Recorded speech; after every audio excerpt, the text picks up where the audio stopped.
Transform Africa, c'est un sommet international qui va se pencher sur les questions de l'utilisation des nouvelles technologies de l'information et de la communication pour le développement. Voilà, ça fait 6 ans que le Rwanda avait acquis le sommet Connect Africa. Et à l'époque, la question, le défi principal était la connectivité de l'Afrique sur le reste du monde. Aujourd'hui, grâce aux investissements qui ont été consentis dans ce secteur, l'Afrique est en train d'être connectée. À l'époque, le Rwanda, par exemple, avait 2% de gens qui avaient des téléphones mobiles. Aujourd'hui, on parle de 65%.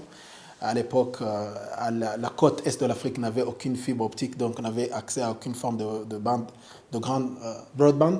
Aujourd'hui, il y a plusieurs projets, il y a plusieurs réalisations. Donc la question principale aujourd'hui, c'est de savoir comment est-ce que nous sommes en train d'utiliser, d'exploiter ces investissements pour transformer les vies.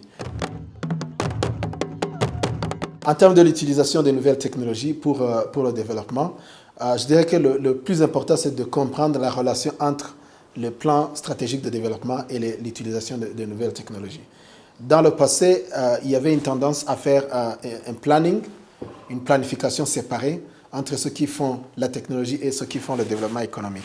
Aujourd'hui, nous disons qu'ils doivent être des partenaires à part entière et les plans de développement de la technologie doivent sous-tendre tout le processus de développement, de planification socio-économique.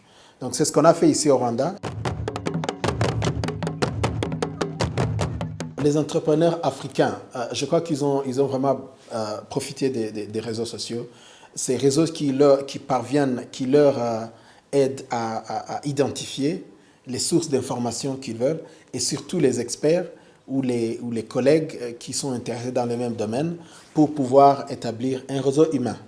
Parce que ce qui est important, ce n'est pas un réseau abstrait, c'est un réseau de gens, les gens qui puissent échanger les idées, les innovations, discuter. Et aujourd'hui, on parle de co-création. Il n'y a aucune personne qui, par elle-même, peut inventer quelque chose. Mais si vous pouvez amener les idées de partout, vous pouvez créer quelque chose de complètement unique qu'une seule personne ou une petite équipe de personnes peut inventer. C'est ainsi qu'on parle de crowdsourcing. Et ça a grandement élargi les horizons de jeunes innovateurs africains. Et je crois que le ciel est la limite.